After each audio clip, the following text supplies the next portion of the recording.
si on n'a pas baissé, il y a beaucoup de gens aujourd'hui, il y en a sûrement encore derrière les portes qui attendent impatiemment les interventions, débats, rencontres qu'il y aura tout au long de cette journée. Je sais ce que cela prend comme travail en amont et le cœur que tous les membres du cabinet Patrick Laurent mettent chaque année pour offrir au public un salon de qualité, un public très large. Cet événement désormais incontournable. Quand le cabinet Patrick Laurent proposait il y a 10 ans le salon du droit, Maître Patrick Laurent et son équipe n'imaginaient sans doute pas qu'ils allaient chaque année drainer des institutions, des hommes de loi, des amateurs, des curieux, tous habités par cette soif du savoir qui a toujours caractérisé les Haïtiens. Le désir de faire des rencontres ou tout simplement l'envie d'en apprendre un peu plus sur ce domaine transversal et tellement passionnant qu'est le droit. Ces 10 dernières années, nous avons été menés au dur fouet d'une réalité déconcertante qui fait douter même de la minute suivante tant la violence politique et sociale a été présente. Il n'y a eu de quartier pour personne. Et peu importe ce que vous faites ou dites, sans recherche de discernement ou de débat, il y a quelqu'un en embuscade, derrière un ordinateur, son téléphone ou à visière levée qui vous descend en flammes.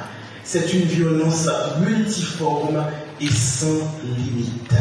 Et si la violence physique a des limites, ces limites sont la morgue ou l'hôpital, la violence verbale, la violence intellectuelle n'en a aucune. Ce serait risqué de chercher des époques où la vie était meilleure en Haïti, où la société était plus clémente. Notre pays est né d'un arrachement, d'une impensable révolution, surtout qui, malgré les accidents de l'histoire, malgré l'accablante et perpétuelle réalité, reste l'un des faits les plus emblématiques des temps modernes. Mais à mesure que les années passent, nous semblons avoir plus de mal à trouver des causes communes qui nous permettraient de mieux vivre ensemble, de concrétiser la promesse de l'aube, celle de 1804. Depuis plusieurs années, et avec beaucoup plus d'intensité ces derniers mois, nous parlons de dialogue. Un dialogue qui semble souvent être difficile à conduire, tant le réel nous impose l'évidence que, comme compatriotes, nos routes sont éloignées et que les possibilités sont minces. Et si parler et nous comprendre ressemblait à cela, nous retrouver dans des assemblées comme le salon du droit et nous insuffler mutuellement de l'espoir, de la certitude, en discutant de questions qui nous grandissent, nous ancrent et nous universalisent en même temps. Le salon du droit du cabinet Patrick Laurent a permis de voir de plus près et de comprendre la mission de plusieurs institutions, dont l'Office de la protection du citoyen et de la citoyenne, le Bureau haïtien du droit d'auteur, la Commission nationale des marchés publics et, pour cette édition 2023, une institution phare de la République, la Cour supérieure des comptes et du contentieux administratif, dont nous commémorons les 200 ans cette année.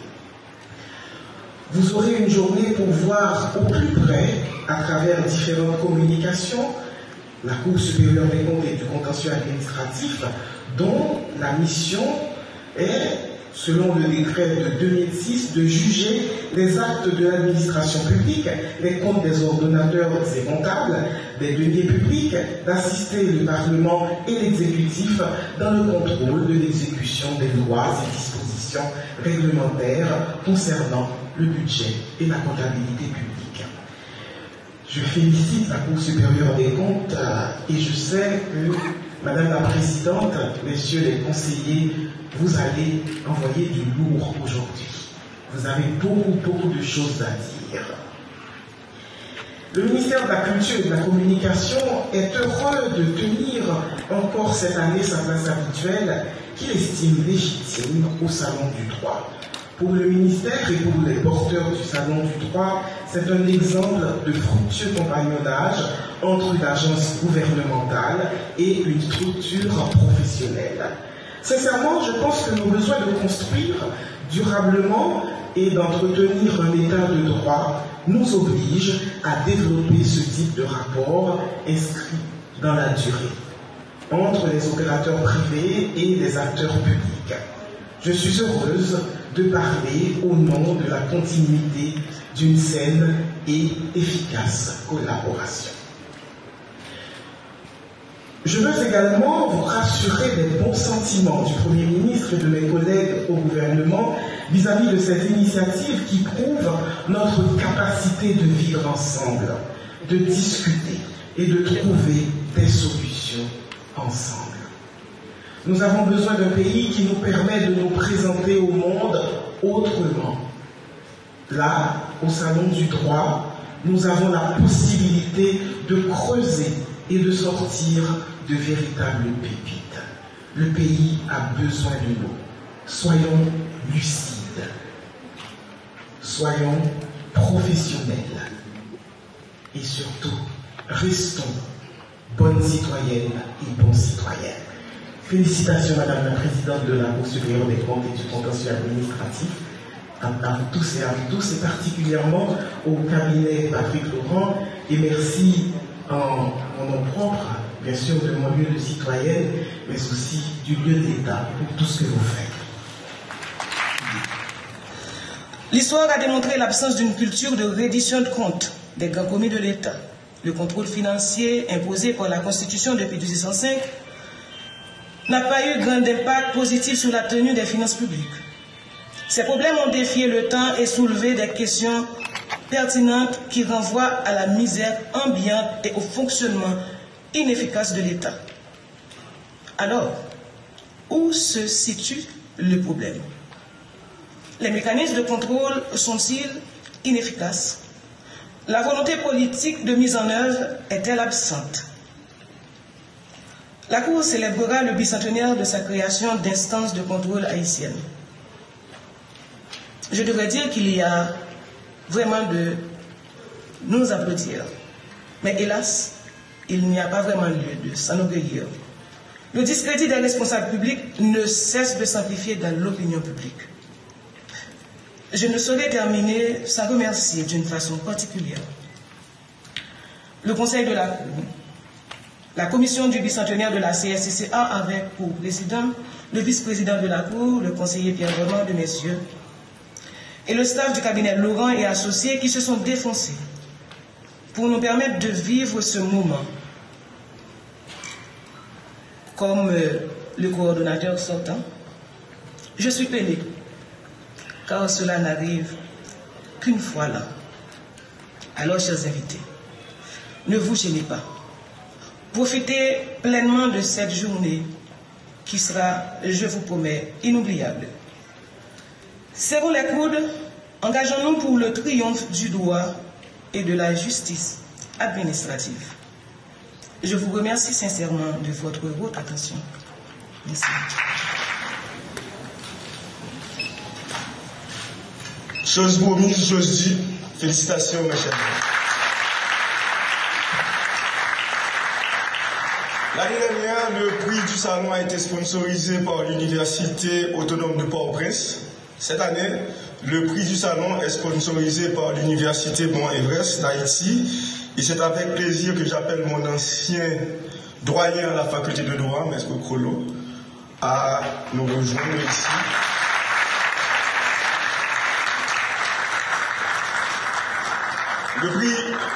Le prix du salon est sponsorisé par l'Université Mont-Everest.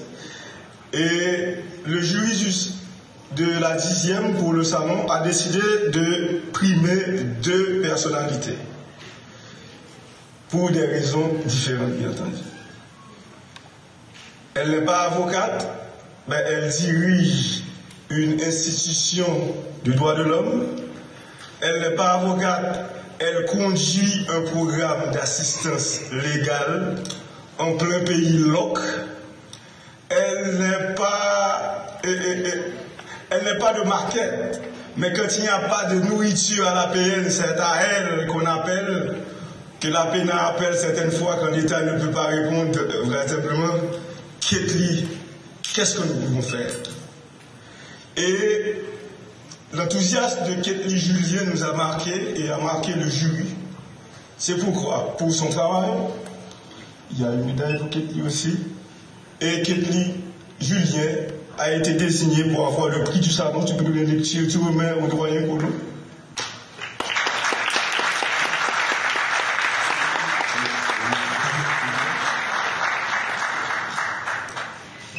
Ketli Julien, c'est avec plaisir que le jury du salon a décidé de vous remettre le prix du salon.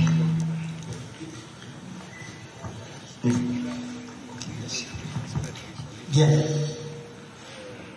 Mesdames et messieurs, chacun en son rang, titre et qualité, l'Université Moyen-Ouest d'Haïti, dans toutes ses composantes, le rectorat, les décanats, les professeurs, les étudiants, l'administration,